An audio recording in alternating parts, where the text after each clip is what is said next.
anyways, let's get started for real now. So I want to start off with why it's such a great beginner bike. So I don't know if you guys saw me kind of maneuvering around there. That's because the bike is so lightweight that like I can do that stuff easily. So like I didn't really even have to practice that kind of stuff. I just kind of had to really lean with the bike, and that's all it really is to it. Like I'll kind of show you guys here. Like it's so lightweight that like I can kind of just turn and lean, and then it'll go with me. So the reason why I want to mention why the weight and leaning of it is so important is actually because I'll show you guys a video of me leaning on a demo ride, and I took a demo ride on the ZX6R. So just to get this clear first, this bike is about 375 pounds. I basically got it to maybe 355, 360-ish. Of course I never weighed it, but I kind of just assumed from all the stuff that I taken off, and it's really lightweight. So it's so lightweight that like I can kind of just like, you know, push it around like this. On a ZX6R, I had to really lean, and I had to really lean and counter steer to really like turn the bike. So I'll show you guys in the video why it is so important and why it's kind of dangerous to really start on a heavier bike. Not saying that you can't handle it. You can handle it just fine as long as you respect the machine. But if you don't respect the machine, if you kind of take it, so you know, I'm so used to my Ninja 500 that I was basically out there cornering as if like, or turning a corner as if like I was gonna turn it as if like it was a Ninja 500. Run it, big dog, run it.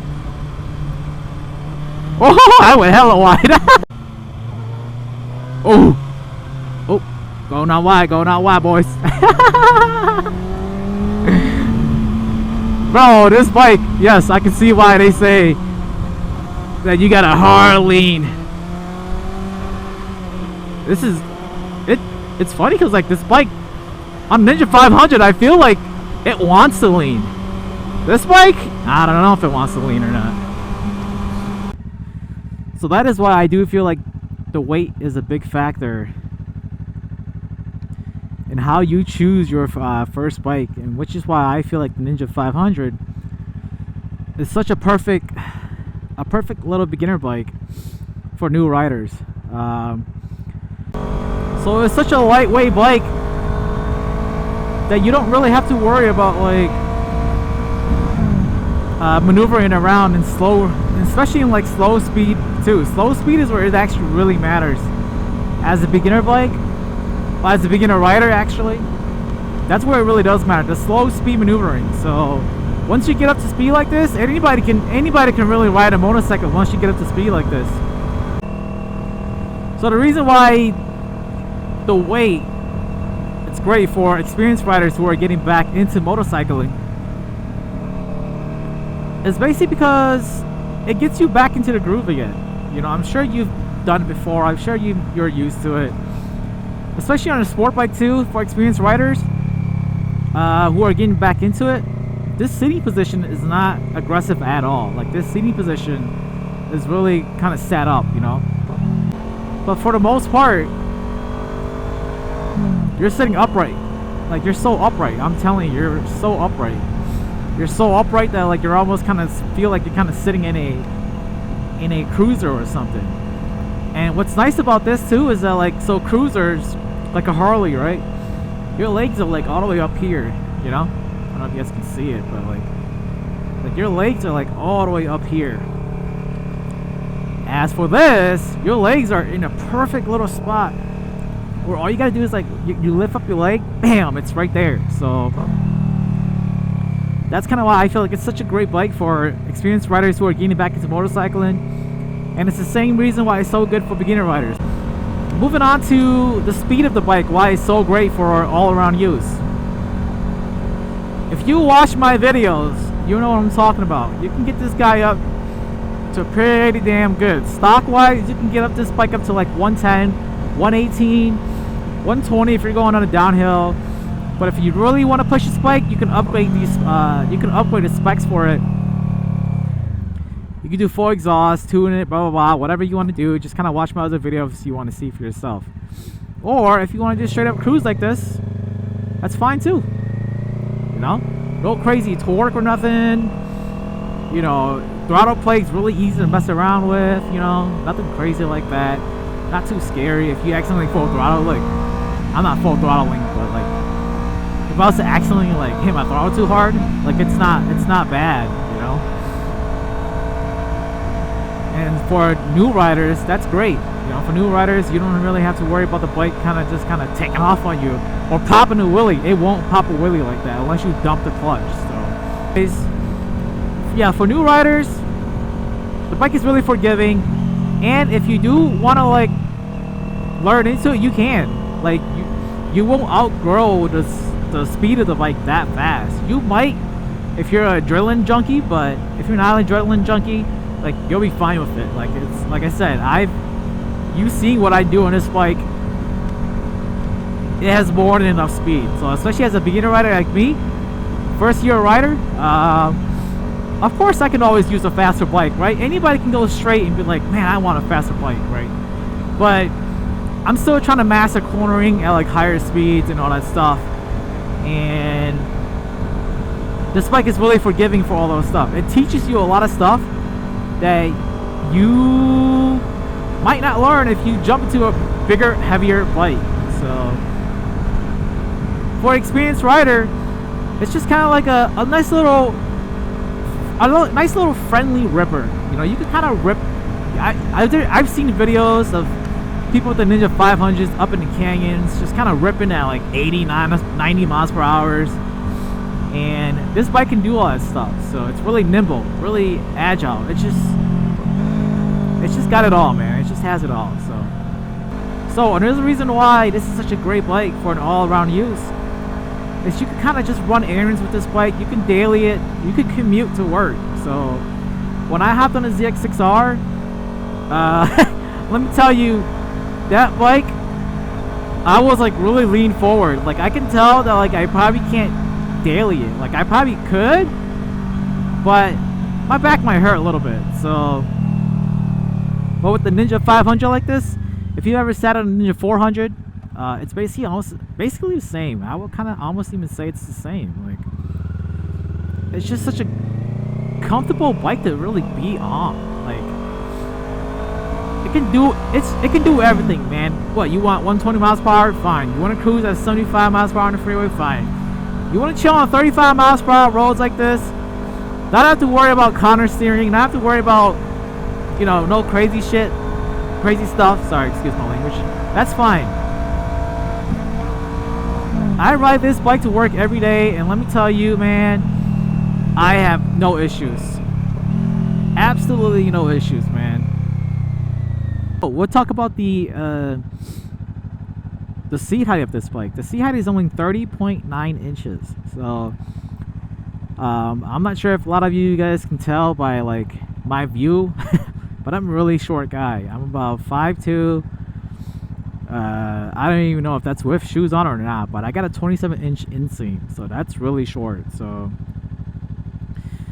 I think most chicks around like 4'11", 5 foot tall have like long legs in me. So I can tippy-toe the balls on my feet on both foot, which is all you really need. That's kind of where your gripping point on your foot is anyways. On one foot, I can kind of just lean over a little bit and flat foot one foot just fine. And that's the great thing about this bike, is that it's so low that it kind of gives you so much confidence. When I went to go check out the Ninja 500 in the showroom at the dealership, you know, it was tilted, and as soon as I pointed it up, I was like, what? Like I could not believe my mind. Remember guys, I'm 5'2". I'm not the strongest guy, I'm not the tallest guy, and I was able to kind of tilt this bike off, no issues at all. Like it was just so lightweight to me that like. And when I got the bike, I had a buddy follow me, right? You know, just in case. And so it was like my first time on big roads. First time on big roads. And it was like it was one of them 40 miles per hour big streets. You know, everybody's probably really realistically going like 50, 55. And as soon as I got out of the parking lot, I'm telling you guys, I felt amazing on there. Everything just felt so good. I was good. I remember the guy was telling me to keep it under 4 RPMs, right? Man, the moment I got it, I was like, oh, this is it. This is my bike. Like, I knew instantly off that parking lot that I'm riding this thing just fine. No issues at all. So, one other big thing to talk about.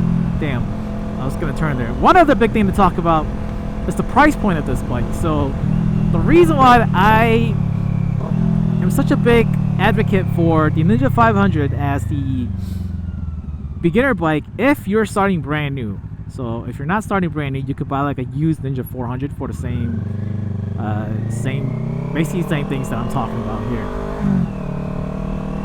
But brand new, you know, to actually use too. I mean, you could get an R3, but I'm telling you right now, you will outgrow an R3 unless you're just a straight cruiser, man. You're just straight chilling, or you know, if you're a chick that just wants to be on a bike. You know, like, don't get me wrong, a guy you can too, but usually guys are a little more antsy with speed, right? But with the R3, you're gonna outgrow it really quick, and it's the same price as a Ninja 400, 500, man. So yes, it looks amazing, but you're gonna outgrow that bike so fast.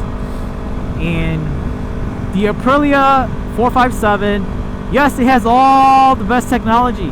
It's got all the good stuff. But let's be realistic here. Are you really going to spend more than $7K on a bike, on a 400cc bike, unless it's a ZX-RR, ZX4RR?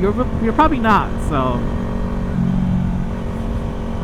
that's why the Aprilia, yes, it is probably the best 400cc bike, but nobody can really use that to like the max, right? You could, but like it's just not it, you know. So for the price point, it's just kind of hard to justify, especially with it not being the most reliable bike, reliable brand as well. So if it was like a more reliable brand, sure, maybe, but like I'm sure, you know, somebody's got the bike and has no problems, you know.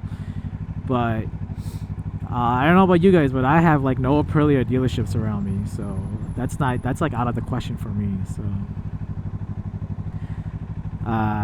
what other bike? There's a CBR 500. The CBR 500, you're probably just paying for reliability, and a Kawasaki is just as reliable. So in the CBR 500 is like, I don't know, close to 7K as well. Close to 7K. I don't think it's even as fast as the Ninja 500. It's heavier. So to me, that bike is out of the question too. You could talk about the, oh my god, I know I'm forgetting another bike.